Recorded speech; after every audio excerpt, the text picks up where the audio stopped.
सुना येती घरा या मालिकेच्या आजच्या भागामध्ये इथे पिहूला शिवनाथसाठी लोणचं बनवायचं असतं. पेरूचं ताजं ताजं लोणचं. आणि त्यासाठी तिला समोरच्या घराच्या बाहेर जे पेरूचं झाड असतं, म्हणजे पद्माच्या घराच्या इथे त्या पेरूच्या झाडावरूनच तिला ताजा ताजा पेरू काढायचा असतो. कारण शिवनाथला इथे आता पेरूचं लोणचं खायचं असतं. तेव्हा ती म्हणते, मामा जा, तुमचं इकडे तिकडे येणं जाणं असतं ना, जाऊन तो ताजा ताजा पेरू मला काढून द्या बरं.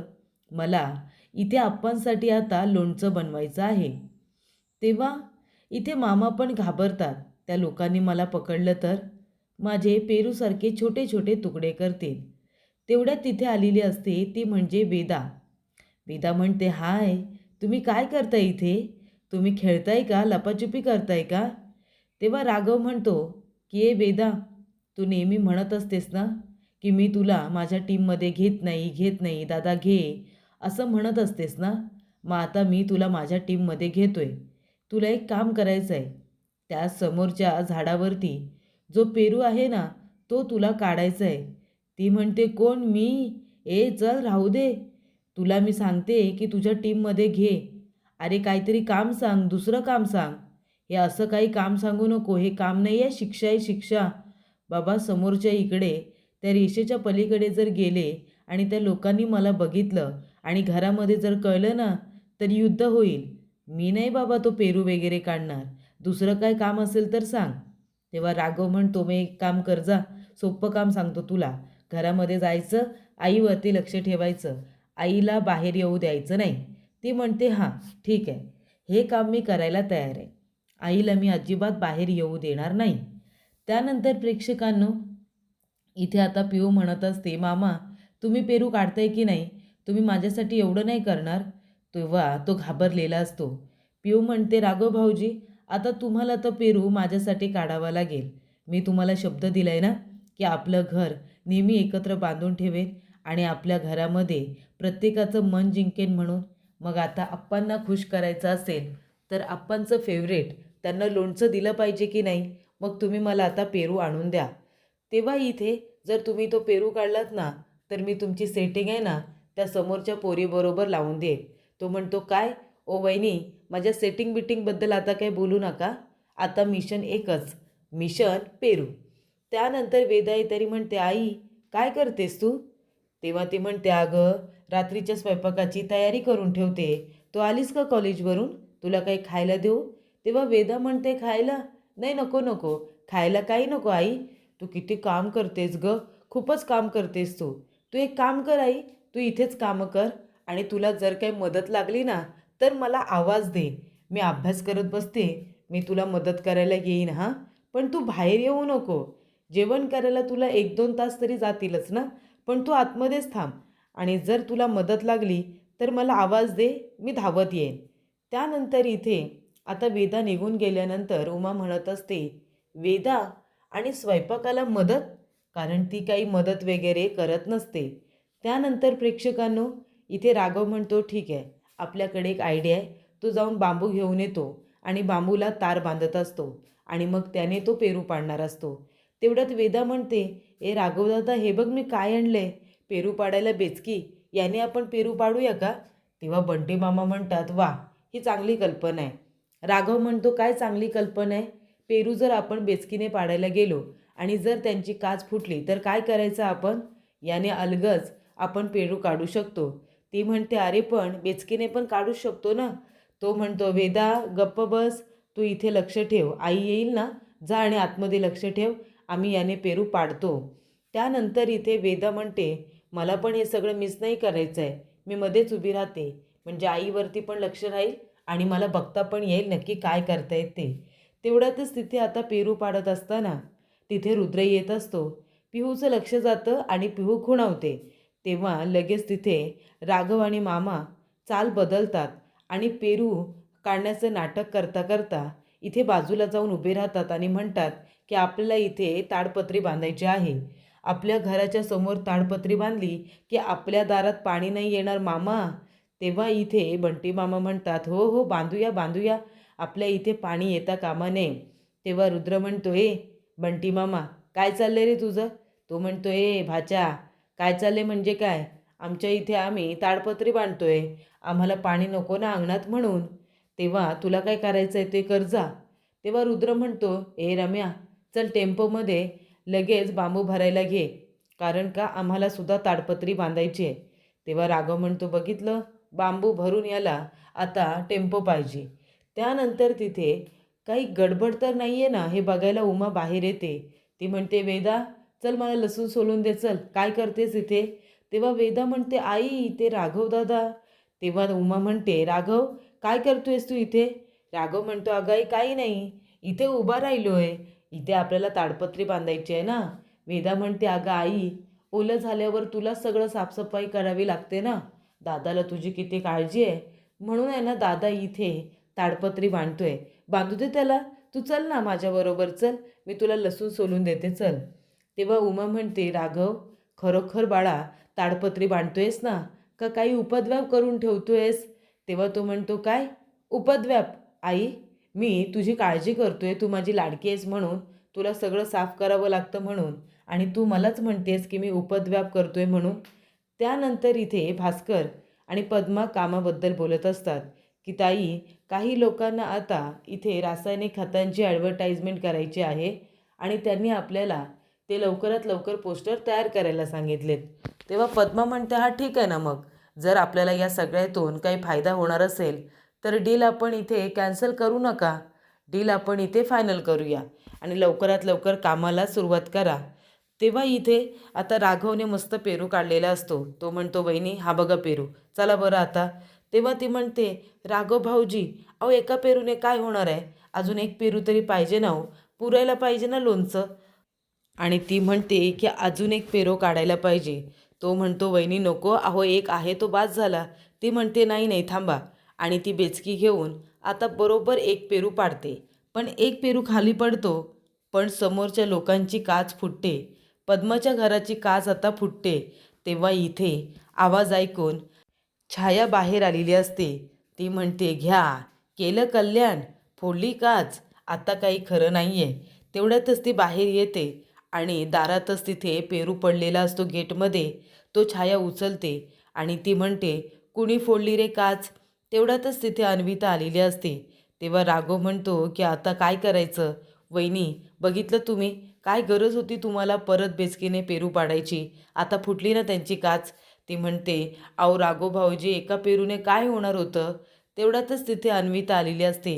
राघव म्हणतो, अय अन्विता, आलीस का चेटकिणी? आणि तिच्या हातामध्ये बेचकी देतो आणि म्हणतो की घे, बेचकी घे आणि नेम लाव, काय पाडायचं असेल ते पाड, पेरू वगैरे पाडलास तरी चालेल, पण काय गं, तू तुझ्या घराची काच का फोडलीस? तेवढ्यात तिथे भास्कर येतो आणि म्हणतो, काय झालं अन्विता, आपल्या इथे घराची काच कुणी फोडली? तेव्हा ती म्हणते की मी नाही केले काही पप्पा. राघव म्हणतो, असं कसं नाही केलं? हातामध्ये तर तुझ्याच बेचकी आहे ना, तूच बेचकीने तुझ्या घराची काच फोडली आहेस, पण मला कळत नाही आहे की तू तुझ्याच घराची काच का फोडलीस? ती म्हणते, नाही या, मी काहीच केलेलं नाही आहे पप्पा. तेव्हा ह्या राघवनेच माझ्या हातामध्ये बेचकी टाकलेली आहे. तेव्हा राघव म्हणतो, हो, मी का करू हे सगळं? काय पुरावा आहे तुझ्याकडे की हे सगळं मीच केले? तेव्हा इथे काय पुरावा म्हणजे?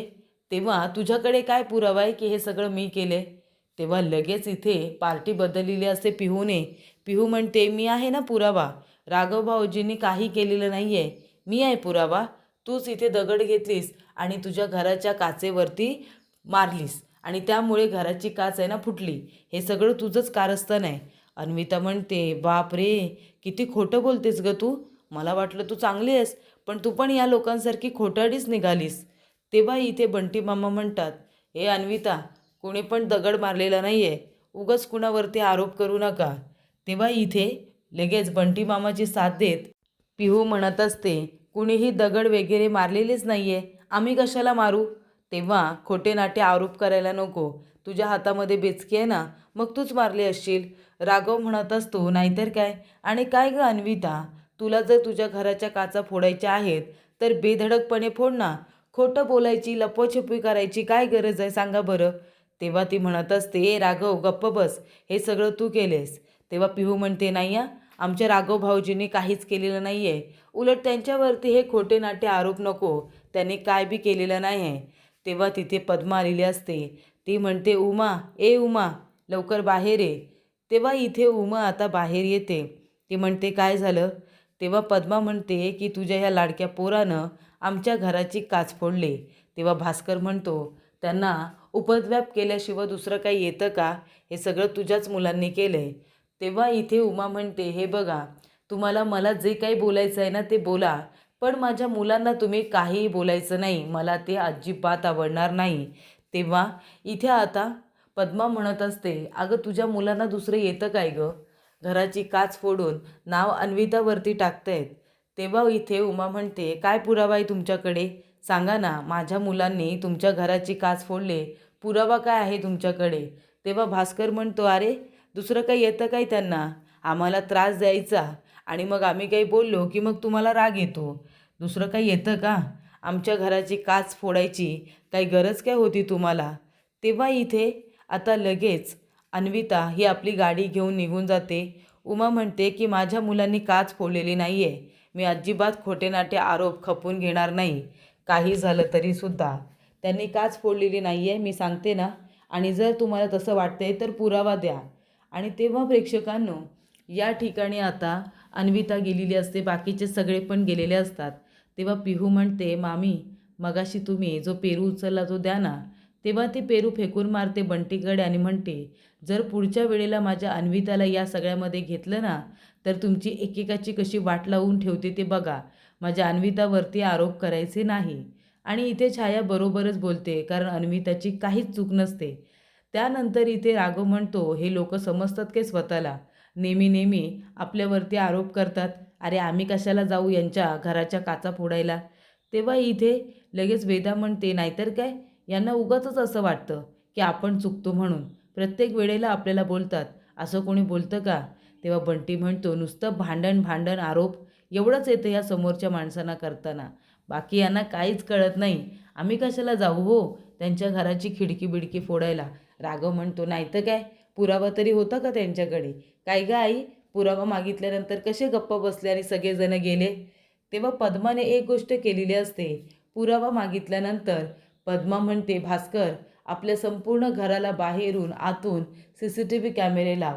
कारण पुढच्या वेळेला जेव्हा आपण बोलू ना, तेव्हा आपल्याकडे पुरावे असले पाहिजे आणि त्यासाठी आपल्याला CCTV कॅमेरे बसवावे लागणार आहेत. तेव्हा इथे सगळेजण आता बोलत असतात, आपण कशाला काच फोडायची? आपल्याला का बोलले? आपण का असं करू? ते लोक बोलले.